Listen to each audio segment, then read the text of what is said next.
Welcome back for another high vibe conversation. Wherever you are tuning in from in the world, please let us know in the comments. We'd love to know where you're listening from. I'm your host, 𝗟𝗟𝗡𝗴𝗿𝗲, and with me today are the high vibe ladies. You know us. You've been building trust with us. You hopefully like us because you keep coming back, and we love to see it. Today we've got another conversation all about understanding team culture. I'm going to start with Jenny today because she's got her party hat, her team hat on. So Jenny, what comes up for you when you think about understanding team culture? What does that mean? So something that's coming up for me is that I get to look at the culture as it is right now. It is changing constantly. So the teams I work close with a lot of teams through my corporate clients, and they've all been home through the pandemic. And now that they're coming back to what we call the new normal, they're not the same people. And they don't have the same expectations or experiences or even the same needs. So to understand team culture, I, as a leader, get to be very curious and listen in to where they are right now and what their needs are right now. And what is happening is that I'm seeing a lot of conflicts around fairness. And usually that's because there are a lot of psychological needs right now that are unmet. So as a leader, you get to pause and make your priorities. Listen and meet those psychological needs first. That means holding space for the people in your team. And then you can get to your expectations and the effectiveness and the things that you want to get done. So some thoughts from me. Yeah. Thank you, Joe. I love that. And going in line with your hat for the day. So you're really, really good at like meeting people at their level and seeing what they need. Does that sometimes, like, because what's coming up for me is that sometimes I put on too many hats.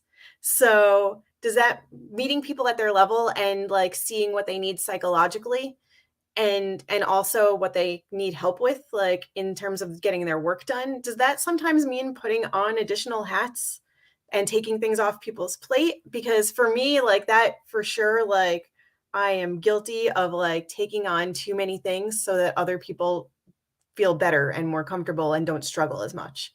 So is that something that you notice a lot, or does when you're meeting people at that psychological level first, does that eliminate that? Well, many times people start healing when they're heard and they're seen. So just the fact that you are pausing to ask them how they are doing and how they are feeling is going to put them in a place of, feeling valued, and going from there, things can get easier really quickly.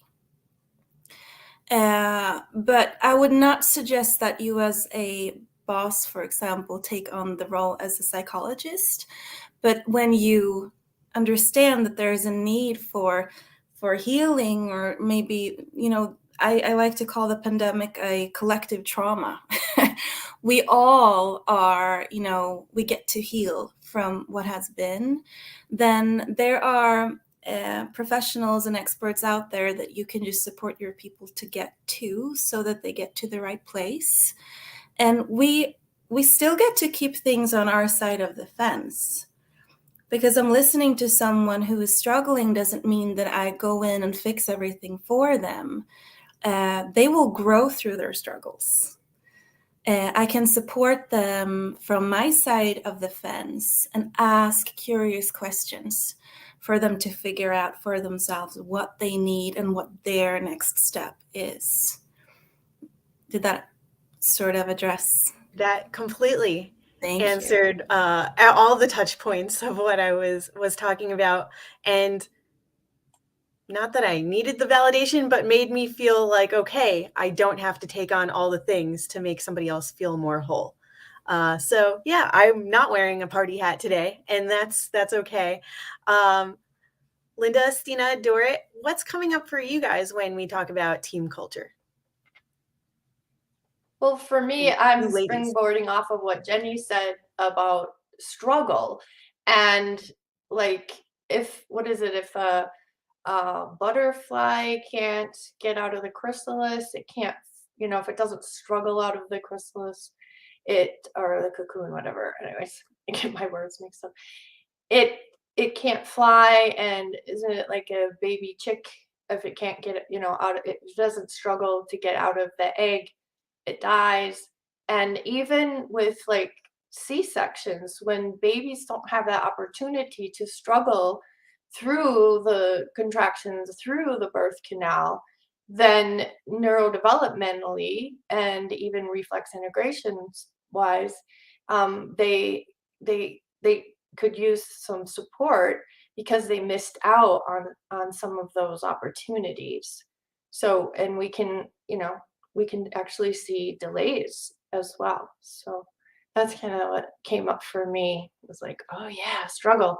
It is so important. And I'm sure we all think of the struggles in our lives. And wow, if I hadn't had that, I probably wouldn't be like this, kind of opportunity thinking. Anybody else?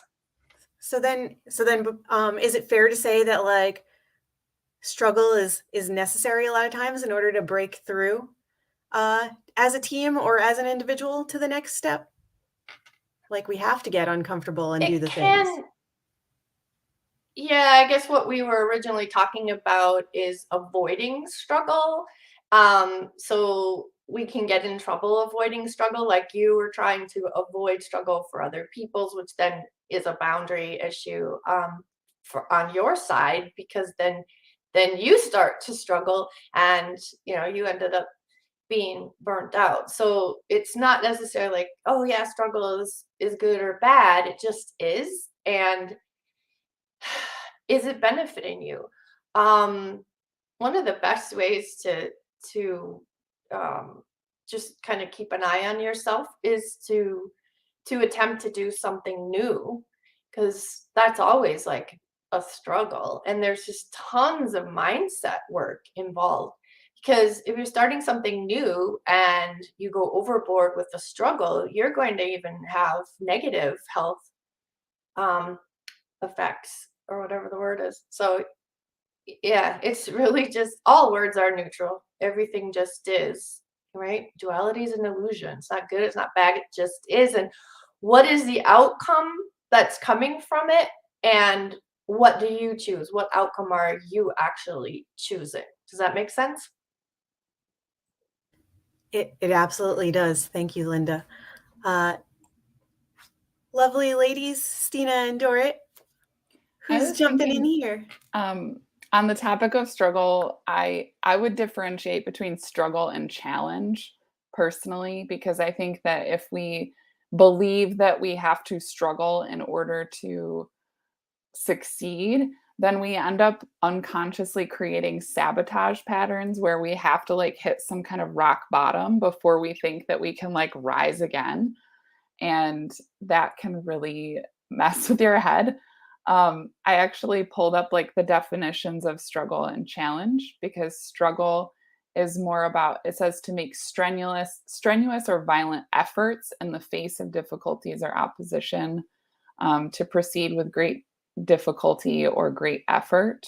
Like it feels very like, it doesn't feel good to struggle. Like it never feels good to be struggling and like having that kind of energy put into something that feels violent to you like that. So it turns into burnout, right? And turns into like even cycles of poverty, like generational poverty. You think of struggle, it's like something you like almost can't get out of.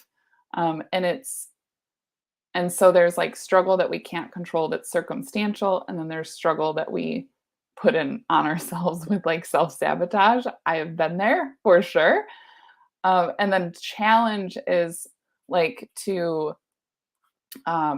it says to dispute, to confront, to question, to arouse, to stimulate by presenting difficulties.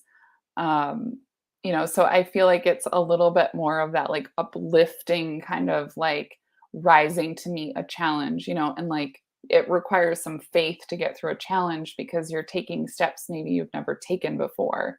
And you're calling on parts of yourself that you haven't maybe like called on, and you're learning like through the challenge. So that, like, for me, that helps me to know, like, am I struggling because there's something circumstantial going on? Am I struggling because I'm sabotaging myself?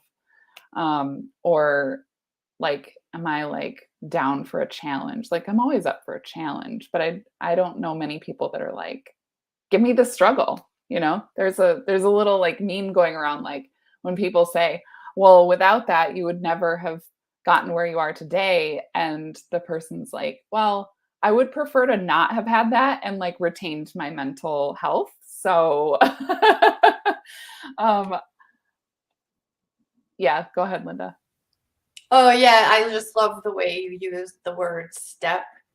Oh, that was kind of an all-encompassing word to even like avoid the burnout, that challenge of, okay, what is the next step? So here's the challenge, then what is the next step? And then monitor how you're doing during that next step.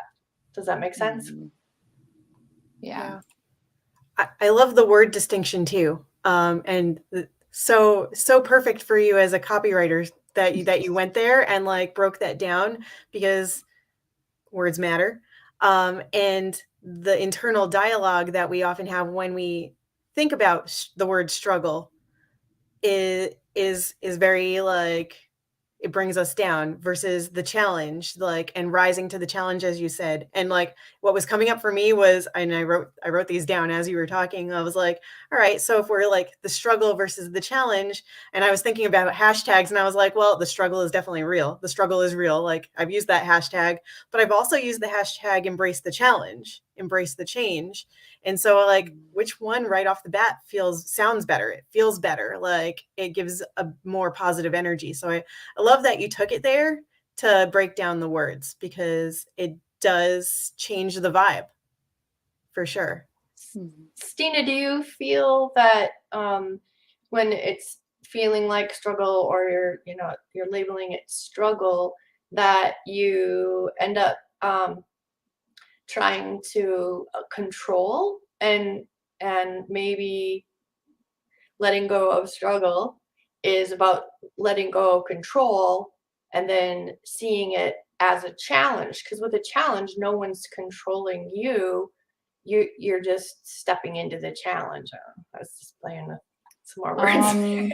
Let's see. I would say like I feel like there are things in life that really are, there are times where you are struggling. There are times where there is a struggle. It's not like, let's kind of gaslight ourselves and just call it a challenge and like rise up and, like, that's spiritual bypassing. That's, kind of that pattern.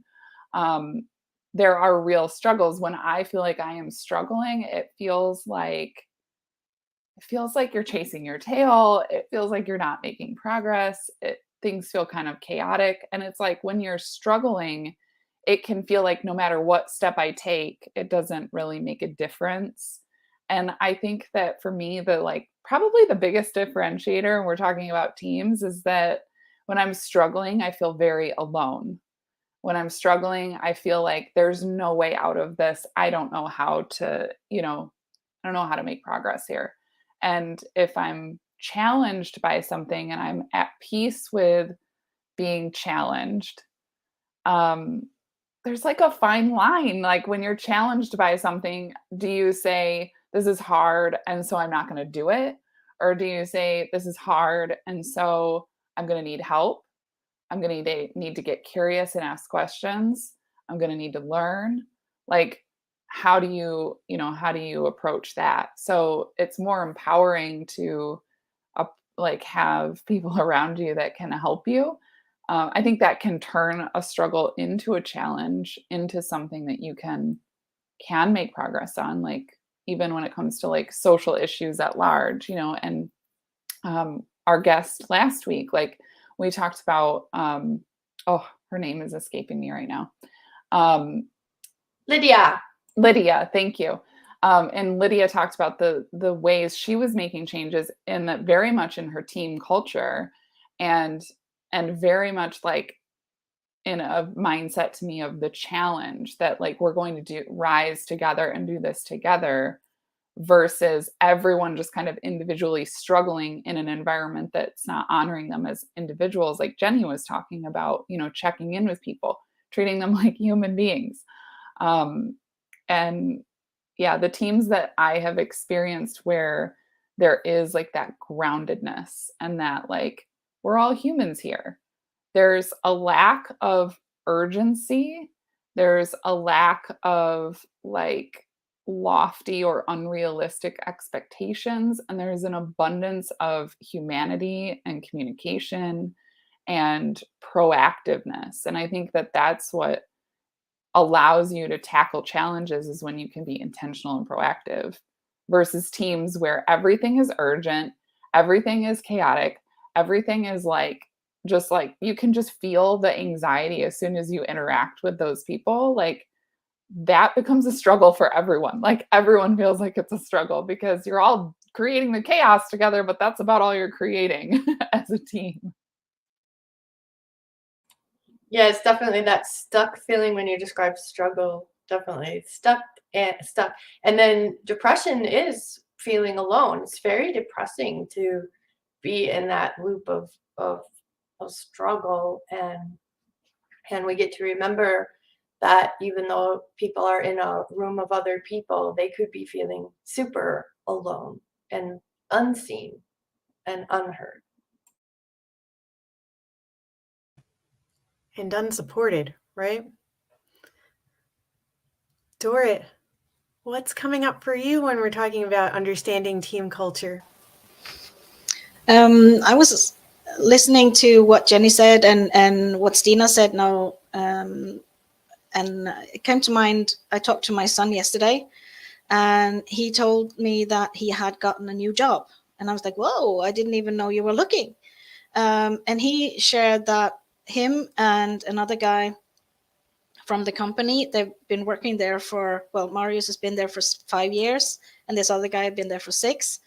The two of them practically built up the entire IT company, but they have bosses, and one of the bosses have been acting like a complete tool for several months, apparently, being just a jerk, not listening to them, coming with snarky comments, giving them mixed messages. So either way, they did something wrong. A lot of stuff like that, and they ended up, both of them, getting new jobs. So first he just said that one of the workers, or one in his job, so we thought it was one of the other staff, and we were like, well, can't someone just tell him, can't someone just straighten him out and tell him not to behave like that? And well, he was one of the founding bosses, so yeah. So he was like, well, we've tried to kind of let him know that this is not okay, and we don't like it here anymore and stuff like that, but he doesn't care. So I mean, yeah, so being seen and heard and understood and respected is definitely important. And yeah, so that was what came up for me. That can be a real corporate game too, if they decide that so-and-so's making too much money, they go after them, bully them right on out the door. It's really sad. Absolutely.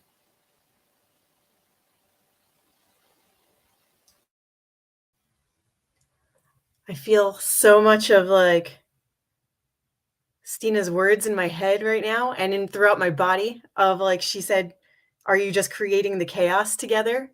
And I could feel that as you were sharing, Dorit, like when it stems from the boss, from a leader, from somebody who's a founding partner, and they're doing all these things, like it trickles down. So yeah, I felt the chaos among everything that you're sharing about your son and his work environment and experiences. So, oh yeah, team culture can certainly like take a lot out of us, but also when it's working well and when people can collaborate and feel supported to create together, then it can be a really powerful team culture for lack of better words to propel the company forward and to take those next steps and to do bigger and better things solo and as a team. So it I love all the different perspectives that we've shared on this today. Jenny, I see you're unmuted. What's coming up for you? What's coming up is that this boss that you're sharing of Dorit is speaking from unhealed parts of himself, and that he himself has needs that are unmet. And well, part of being professional is understanding where you end and where other people begin. What are my needs here? And what are the needs of the team?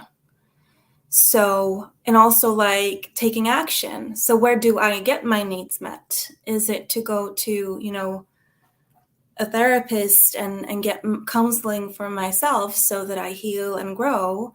Or is it to take this out on other people, or bring it up at a meeting where we're really talking about how we can get to our goals and what we're operating on as a team? And I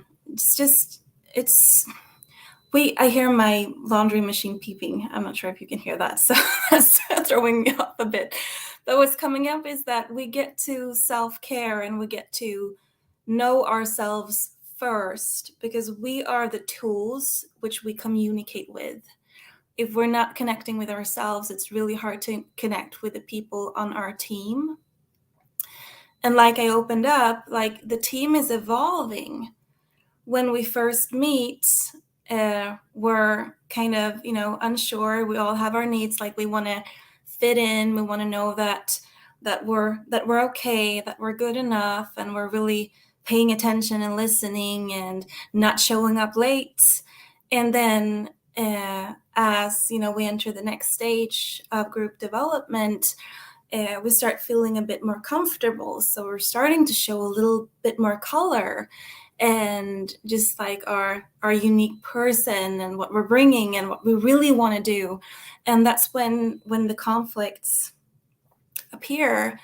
And I love that we were talking about growing through the challenges, because it is when we grow through those challenges that we really get to know one another and know ourselves. And the other side of that is that we get in flow. We know and we trust one another deeply now, because we have experienced the conflicts and we got through it. So now we can really get to business and start working and enjoying this process of just like being in flow. And as a leader, we get to pay attention to where the group is, because in the beginning, we do need to be very close and very clear. And then when people start, you know, owning their own space and things are moving forward and they're like stepping into their own choices, that's when we get to back off and really keep on our side of the fence. So we get to pay so much attention to our own needs and also recognize where this group is in the process. Thank you. And Jenny, thank you. You really spoke to when people first join, they're needing that emotional support of they are okay and we are glad to have you. And so there's like so many little fine details in bringing someone on to into a company, even let alone onto a new team, because every team has its own culture. And so like just having that support person, I can't think of the word that would be, to just keep filling them in on, you know, here's what you can expect on the team. As whoever the boss of the team is or the manager of the team is, that person, as well as somebody else on the team, you know, filling them in, so that really the goal of the whole team is to have everybody feel like they are fitting in, but it's not about like, well, we do it this way kind of thing either. Like the team gets to be open to when you bring someone new in, that team is no longer that team. That team is going to shift, and everyone being open and willing to shift and create a new team. And when there's been a lot of changeover, that's what really, like Jenny was saying with the whole, you know, COVID thing, there's a lot of change, and that's when there's changeover in personnel too, that starts to just get like super unstable feeling. So thank you.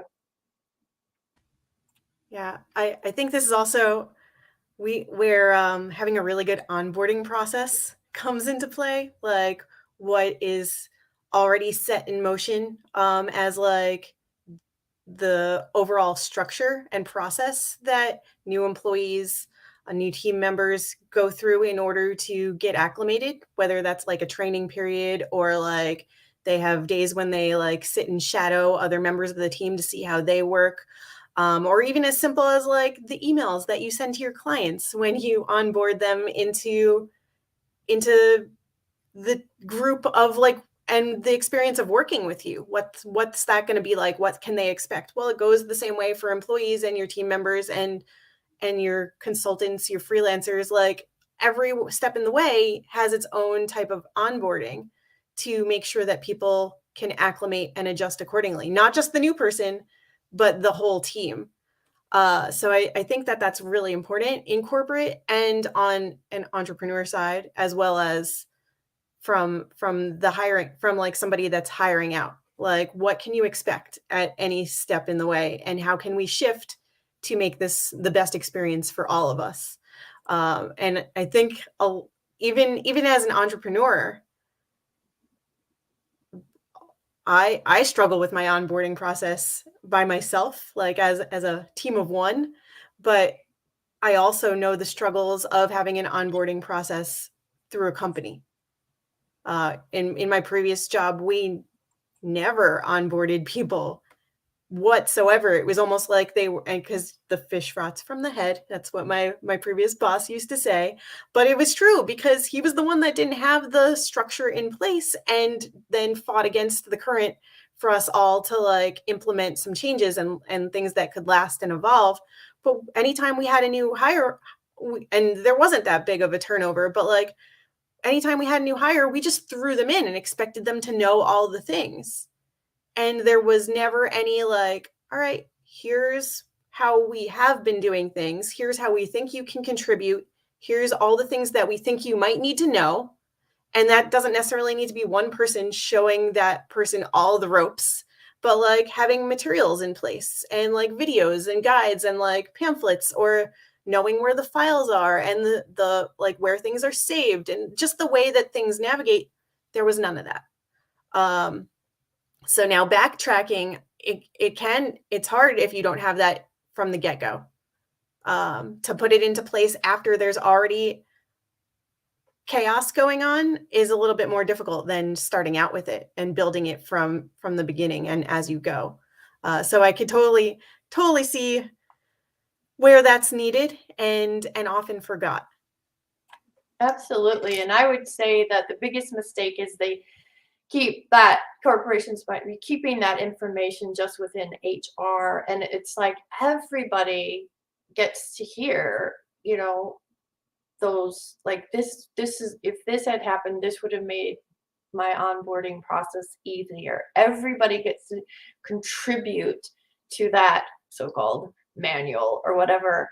And I remember going through like Lamaze training, birth training, and and everybody like wrote their birthing story, and then people got to like read through. And the bottom line of the birthing stories is like it's different for everybody, which in a way is kind of a comfort, because you're so afraid of what to expect, and it's like there's nothing to expect. It's going to be different for you. You know, it's like, oh, okay. And just that adding in and everybody feeling like they're contributing to that information, and just making it easier and easier, because you can monitor that when people have had a really easy time onboarding, you know, yay team, yay corporation, that's awesome, right? Stina, I saw you unmuted before. What do you got? I was just thinking, like, to kind of take it out of like team corporate context, but like the way I was thinking about this in a relationship way, that's like everybody can relate to what it feels like to show up at a party where you literally know like one person, right? Like you're there and you feel like an outsider, and people might know who you are, but like you don't have that comfort. And it's a special like skill and also a gift to that person that shows up not knowing anyone, to like bring them into the group, you know. And some people are really good at doing this, at noticing somebody that feels like an outsider, bringing them in, introducing them to a couple of the right people, and, you know, starting up those conversations. And like when you don't have someone doing that as the outsider, it becomes very difficult to assert yourself in a way that feels natural, because we want to have that. We want the guide. We want somebody to bring us in, to, you know, fill us in. Hey, this is how this works. This is where this is. Like we want that tour, you know, whether it's a social tour of the group, like, or a physical tour of a place. Like we appreciate that, because to like bring it right back around at the beginning, it makes us feel seen and it makes us feel heard even before we have a chance to speak up and ask the questions. It's like, wow, this person really cares, because they're taking the initiative to really make sure that I can shine here, that I can, you know, that I can be seen and heard by everyone else. So I think that's just, it's so important. Anytime you have any group of people of any size, it doesn't matter if it's even 3 or 4 people, like just for all of us to develop that awareness of who's the outsider, how can I bring them in? Because it has to be from that end of things that we make the change. We can't make it being the new person showing up on the scene or on the team.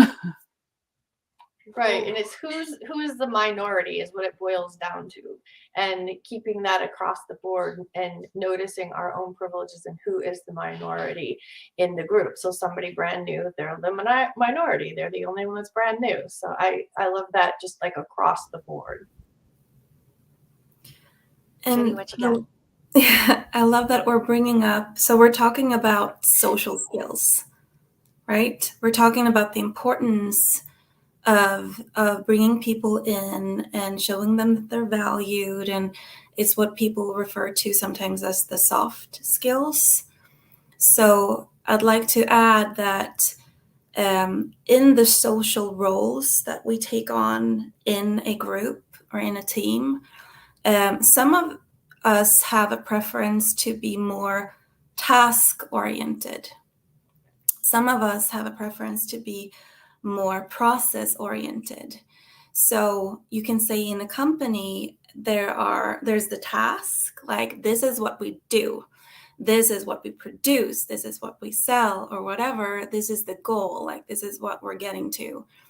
But then we get to recognize that we're getting there by the people getting us there. So that's the process of things underneath. That's the people, the communication, the relationships. And some of us are more oriented towards the task. We keep it effective. We keep it clear. We get people on point. And if we get to recognize that if all of us were only task oriented, no one would like to come to work, because that's not going to be a very pleasant place to stay. However, some of us are process oriented. We care about meeting, the conversations and the back and forth. And if all of us were process oriented, then we would just be fika. That's the Swedish term for just having coffee and cinnamon buns all of the time. And that's not really going to get us anywhere. So we get to appreciate all of these social roles and everything that we're bringing, and just recognize that there's a time for everything. In the beginning, it's so much about the process. It's so much about getting people on board. Yeah. I love that you're talking about the what people, the task-oriented people, and then the how people. This is the how we get it done, the process people. And you need a combination of the two. In terms of social skills, I want to dial it back just a little bit for a second too. I think about myself as an entrepreneur, but also from a company standpoint, I'm an introvert. But I'm a very don't want to say I'm an extroverted introvert, although it's a sliding scale. I'm a very outgoing introvert. And so when I'm in social settings, whether that's like going to a party or going to a networking event or meeting with a team, I'm usually some level of uncomfortable because people, like, ew, like, get me away. I just want to be by myself. Like, but I also am social and I want to interact and feel that connection. So for me, the challenge was when I left my job and didn't know what was next. And this happens all the time. I'm just going to use the example of when I left the job specifically. I challenged myself to go to more networking events. It was pre-COVID, so things were still in person. And as we get back to that now, I think it's important to notice that and to do it again. But as an introvert, a lot of people are going to be that wallflower and like stand by themselves because they don't know anybody, or it feels uncomfortable and they don't know how to start the conversation and build those relationships and do the thing. So Stina, when you were talking about going to a party and not the person that doesn't know anyone and who's going to bring them in, yes, I am so uncomfortable as an introvert, but going into a networking event or some place where I don't know anyone, I was never a wallflower. I would be terrified, but I would look around the room, I would observe for a few minutes, and I would see who else was alone. So even in my alone, feeling like I was an outsider and being uncomfortable, I would always gravitate towards somebody else that was alone. Oh, well, what can we build what conversation can we strike up together so that we're both not alone anymore? And so that's the outgoing part of me that like was bringing other people in so that they didn't feel alone, but that was also my way of creating the connection. And then you know what happened? People would just naturally gravitate towards us, and then neither of us were alone anymore beyond each other. So I just wanted to like bring up that introvert extrovert feeling in a social setting, and how that can play on building somebody feeling supported and heard and seen, and that can I'm losing my words because there's so much up here. It feels good to notice that I wasn't by myself. Even in those moments where I started out alone, I quickly like gravitated towards somebody else to like bring the energy level up and like draw people to us. It's magnetic almost. And I didn't even realize that I ever did that until you were talking about it. So thank you, Stina, for that. And totally, it's a soft skill, Jenny. I love that, thinking about it from that side too, because not everybody can do it. I love that the fact that you're accepting yourself, you recognize that you have everything inside of you. Like you have the introversion, you have the extroversion. So to come back to being task oriented or process oriented, like that's just a preference. We are able to explore everything inside of us to see how we can show up in the process where we are right now. So I just love that you brought that up. Yeah. My last quick thought, I promise, on this as we wrap up for today is going back to the Gallup assessment. Have you guys done this before? Your strengths assessment? Because sometimes it's used to determine like how you fit in a company culture. But it's good to know what your strengths are if you've never done it before. And so when I did this for the first time, I think I've mentioned this previously, there's 5 that you are normally your top 5 for you. And so there's no way for me to be a complete split 50-50, but I'm split relatively between executing and relationship building. So that's the what's, and the how, like the people that you surround yourself with. And I would always get so frustrated and mad that everybody kept wanting me to show up in the executing, the task-oriented stuff, because I'm good at it. So what? That's not the stuff that I wanted to show up for. That's not how I was choosing the process, and everybody wanted me over here. So I'm noticing now also that that's what another way for me to approach that split. Noticing what you do naturally versus the things that you also may do well, but that you gravitate towards doing more of. Team culture, wow. We certainly tackled it from all different sides. Hopefully you've gained a little bit more understanding of how you can apply that in your daily personal and professional lives. This has been a great high vibe conversation. Tune in next week for another conversation. No, actually, sorry. Next week we are not having one because it's the 4th of July week, and we're off. So 2 weeks from now, we will be back with another high vibe conversation. And please make sure that you're following all of us because we've all contributed so much. I'll drop all of our handles into the show notes so that you can do that. Reach out, connect with us, strike up a conversation. Let us know where you're at so that we can meet you on your level. And until then, we're going to say bye for now. Tip of the hat. I love that.